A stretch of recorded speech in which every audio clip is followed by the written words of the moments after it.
என்னதான் தமிழ்னு சொன்னாலும் தெலுங்கு இண்டஸ்ட்ரியை தனுஷ் விடுறதாவே இல்லை. ஜேசன் சஞ்சயோடைய படம் தள்ளி போறதுக்கு இந்த மியூசிக் டைரக்டர் தான் ரீசனா. என்னதான் தியேட்டர்ல படம் பெருசா போலனாலும் இப்ப மொத்தமாவே ஓடிடியை நம்பிதான் இருக்காங்க.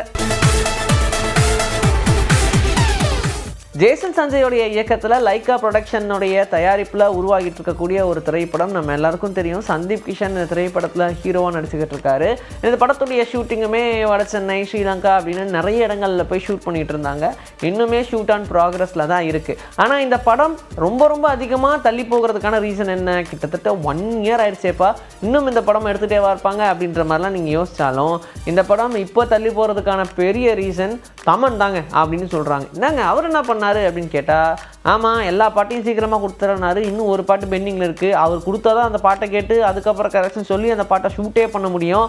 அப்படி ஒரு சீனை அதே மாதிரி அந்த பாட்டுக்காகவே லீட் எடுக்கிறதுக்கு வச்சுருக்கோம். இன்னும் அந்த படத்தோடைய ஷூட்டிங் கம்ப்ளீட்டே ஆகலை. அதுக்கு இதுதான் பெரிய ரீசன் அப்படின்ற மாதிரி சொல்கிறாங்க. தமனுமே தெலுங்குலலாம் கொஞ்சம் பிஸியாக ஒர்க் பண்ணிட்டு தான் இருக்காரு. ஆனாலும் கமிட் பண்ண படத்தை முடிக்காமல் போயிட்டாரே அப்படின்ற மாதிரிலாம் உள்ளே பேசுகிறாங்க. உண்மையாதானா இல்லை பொய்யா இல்லை சும்மா வதந்தியா அப்படின்லாம் தெரியல. ஆனால் இது ஒரு ரீசன் அப்படின்ற மாதிரியும் சொல்கிறாங்க. மேபி சீக்கிரமாகவே தமன் பாட்டை முடிச்சு கொடுத்தாருன்னா இவங்க படத்தை படப்படன்னு முடிச்சு ரிலீஸ் பண்ணிடுவாங்க அப்படின்ற மாதிரி சொல்கிறாங்க. அயன் முகர்ஜியோடைய இயக்கத்தில் ரித்திக் ரோஷன், ஜூனியர் என்டிஆருடைய நடிப்பில் ரிலீஸ் ஆன திரைப்படம் வார் 2. இந்த படம் என்னதான் 400 கோடி ரூபாய் பட்ஜெட் அப்படின்னு சொன்னாலும் இந்த படத்தில் கீரா அத்வானிலாம் நடிச்சிருப்பாங்க. 400 கோடி ரூபாய் பட்ஜெட்டில் எடுத்த இந்த திரைப்படம் பெரிய அளவில் வசூலில் எடுக்கலை அப்படின்ற மாதிரி தான் சொல்கிறாங்க. அதனால் ஒரு பெரிய சரிவை சந்திச்சிருச்சு அப்படின்லாம் சொல்கிறாங்க. ஆகஸ்ட் 14 இந்த படம் ரிலீஸ் ஆச்சு. எக்ஸாக்டாக அப்போ தான் கூலி படமும் ரிலீஸ் ஆச்சு.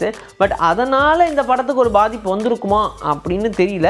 ஆனால் படத்துக்கு பாதிப்பு வந்துருச்சு அப்படின்ற மாதிரி தான் சொல்கிறாங்க. ஏன்னா ஒரே டேட்டில் ரிலீஸ் ஆச்சு. பாலிவுட்டில் நல்ல கலெக்ஷன் இந்த கூலி படம் இருந்தாலும் வார் 2க்கு பெரிய அளவில் ஒரு ரெகக்னேஷன் கிடைக்கல. தெலுங்கு ஜூனியர் என்டிஆருமே இதில் ஃபஸ்ட் டைமாக ஹிந்தியில் நடிச்சிருந்தாரு. ஆனால் தெலுங்குலையுமே இந்த படம் பெருசாக பேசப்படல. இந்த மாதிரிலாம் சொன்னதுனால பெரிய ஒரு அப்செட்டில் இருக்கிறாங்க அப்படின்ற மாதிரி சொன்னாங்க. எனிவேஸ் இந்த படத்தை நெட்ஃப்ளிக்ஸில் ரிலீஸ் பண்ண போகிறாங்க கூடிய விரைவில் அப்படின்ற மாதிரி சொல்லியிருக்காங்க. இந்த மாதம் மட்டும் ஓடிட்டோம். அக்டோபர் முதல் வாரத்தில் இந்த படத்தை ஓடிடியில் லான்ச் பண்ணிட வேண்டியதான் அப்படின்ற மாதிரி வெயிட் பண்ணுறாங்க. ஸோ நெட்ஃப்ளிக்ஸ் ஒரு நல்ல பட்ஜெட்டுக்கு இந்த திரைப்படத்தை வாங்கியிருக்கிறதாவும் அப்டேட் வந்திருக்கு. தனுஷ் இட்லி கடை அப்படின்ற படத்தில் நடிச்சு முடிச்சிட்டாரு. அக்டோபர் மாதம் இது ரிலீஸ் அப்படின்னு சொல்லியிருந்தாங்க. இது இல்லாமல் அடுத்ததாக ராஜ்குமார் பெரியசாமியோடைய இயக்கத்தில் ஒரு படம் பண்ண போகிறதாவும் அப்டேட் வந்துருந்துச்சு. இது இல்லாமல் விக்னேஷ் ராஜாவுடைய இயக்கத்தில் ஒரு படமும், தமிழரசன் பச்சமுத்தோடைய இயக்கத்தில் ஒரு படமும் உருவாகிட்டு இருக்கு. அதுக்கான வேலைகளும் போய்கிட்டு இருக்கு. ப்ரீ ப்ரொடக்ஷன் ஒர்க்கில் இருக்குது அப்படின்னு சொல்லியிருந்தாங்க. அண்ட் நம்ம எல்லாருக்கும் தெரியும் தெலுங்குல அவர் நடித்த 2 திரைப்படங்களுமே ஒரு பெரிய வெற்றியை கொடுத்த திரைப்படங்களாக தான் பார்க்கப்படுது.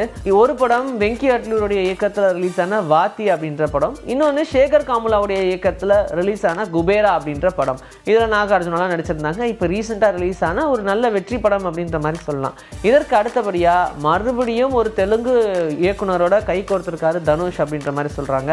கதையெல்லாம் கேட்டு ரொம்ப பிடிச்சி போய் ஓகே அப்படின்னு உடனே சொல்லிட்டாராம். விரடா பருவம் அப்படின்ற படம் நம்ம பார்த்தோம். அந்த படமும் ஒரு நல்ல ஃபீல் குட் மூவியாக தான் இருந்துச்சு. அந்த படத்துடைய இயக்குனரான வேணு உடுகுலாவுடைய இயக்கத்தில் அடுத்த திரைப்படத்தில் தனுஷ் கமிட் ஆயிருக்காரு அப்படின்ற மாதிரி சொல்கிறாங்க. யூவி கிரியேஷன்ஸோடைய தயாரிப்பில் இந்த படம் உருவாக போகுது அப்படின்னும் லாஸ்ட் வீக் தான் இந்த படத்துடைய கதை டிஸ்கஷன் எல்லாம் ஃபுல்லாக கம்ப்ளீட் பண்ணி ஓகே அப்படின்ற மாதிரி இந்த ஸ்கிரிப்டுக்கும் சாங்ஷன் கிடச்சிருச்சான். அதனால் மேலும் பல வேலைகளை இப்போ ஆரம்பிச்சிருக்காங்க. சீக்கிரமாகவே அதுக்கான அப்டேட்ஸ் வரும்னு எதிர்பார்க்கலாம். லோகேஷ் அஜில்ஸோடைய இயக்கத்தில் லாஸ்ட் மந்த் ரிலீஸ் ஆன திரைப்படம் 11. ஒரு சின்ன பட்ஜெட் படம். ஆனால் இந்த படம் ரிலீஸ் ஆகி ரொம்ப சூப்பரான ஒரு சஸ்பென்ஸ் த்ரில்லர் படமாக இருக்கேப்பா அப்படின்னு சொல்லி தியேட்டரில் வரவேற்பு வந்தது பத்தாது அப்படின்னு இந்த படம் ஓடிடியில் ரிலீஸ் ஆகியும் ஒரு நல்ல பர்ஃபார்மன்ஸ் கொடுத்துச்சு. அடுத்ததான் என்ன பண்ண போகிறார் லோகேஷ் அஜில்ஸ் அப்படின்னு வெயிட் பண்ணிட்டு இருந்தா இப்போ அடுத்த படத்துடைய அப்டேட்டும் வந்துருச்சு. அவர் இதே மாதிரியான ஒரு பாணியில் ஒரு படத்தை இயக்க போகிறதாகவும், ஆனால் இன்னும் அந்த படத்தில் யாரெல்லாம் நடிக்க போகிறாங்க அப்படின்ற எந்த ஒரு அப்டேட்டும் வரல. கார்த்திக் சுப்ராஜோடைய ஸ்டோன் பெஞ்ச் நிறுவனம் இந்த படத்தை தயாரிக்க போகுது அப்படின்ற ஒரு அப்டேட் மட்டும்தான் கொடுத்துருக்காங்க. ஸோ சீக்கிரமாகவே அதுக்கான அப்டேட் வரும்னு எதிர்பார்க்கலாம். ஏஆர் முருகதாஸோட இயக்கத்தில் சிவகார்த்திகேயனுடைய நடிப்பில் உருவாகி இருக்கக்கூடிய மதுராசி திரைப்படத்தை பற்றி எல்லாரும் பாசிட்டிவாகவே ரிவ்யூஸ் கொடுத்துட்ருக்காங்க. அதனாலேயே சிவகார்த்திகேயனுக்கு மறுபடியும் அடுத்த ஒரு சக்ஸஸ் படம் உருவாயிடுச்சு, ஏஆர் முருகதாசன் தப்பிச்சுட்டா இருப்பா அப்படின்ற மாதிரிலாம் நிறையா சொல்லிக்கிட்டு இருக்காங்க. அந்தளவுக்கு இவங்க படத்துலையும் மெனக்கிட்டு இருக்காங்கன்றதான் உண்மை.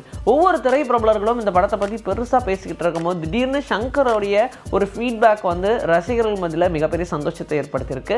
ஏஆர் முருகதாஸோடைய இனிஷியல் ஸ்டேஜில் சங்கர் அவர்களுமே நிறைய ஹெல்ப் பண்ணியிருக்காங்க, நிறைய ஐடியாஸ் கொடுத்துருக்காங்க. அண்ட் 2 பேருமே ஒரு நல்ல ஃப்ரெண்ட்ஸ். இப்படி இருக்கும்போது இந்த படத்தை பார்த்துட்டு சங்கர் அவர்களுமே ரொம்ப சூப்பரான ஒரு திரைப்படம். சிவகார்த்திகேயனுடைய நடிப்பு ஆனால் அவருடைய கதாபாத்திரத்தை டிசைன் பண்ணியிருக்கிற விதம் எல்லாமே ஃபேண்டாஸ்டிக்காக இருக்குது. இந்த கதையுமே ரொம்ப யூனிக்காக இருக்குது. அனிருத்தோடைய இசை அல்டிமேட்டாக இருக்குது. வித்யுத் ஜம்வாலுடைய நடிப்பை ஒரு ரசிகனாக ஒரு பார்வையாளராக நான் பார்க்கும்போது ரொம்பவே சூப்பராக பண்ணியிருக்காரு அப்படின்னு சொல்லி பாராட்டு மலையை பொழிஞ்சு தள்ளியிருக்காரு. இதனாலேயே இந்த படத்துடைய மெருகு இன்னும் ஏறி இருக்குது அப்படின்னு சொல்லலாம். மறுபடியும் இந்த வீக்கெண்டும் இந்த படம் ஒரு மாஸ் கலெக்ஷனை கொடுக்கும் அப்படின்ற மாதிரி தான் எதிர்பார்க்குறாங்க. இன்றைக்கி நம்மளுடைய சினி பூத்தில் சினிமா பற்றின பல விஷயங்களை பார்த்தாச்சு. இதே மாதிரி அடுத்த எபிசோடுக்கு ரெடியாக இருங்க. உங்களை நான் வந்து சந்திக்கிறேன். This is bye from Vijayasri. Take care.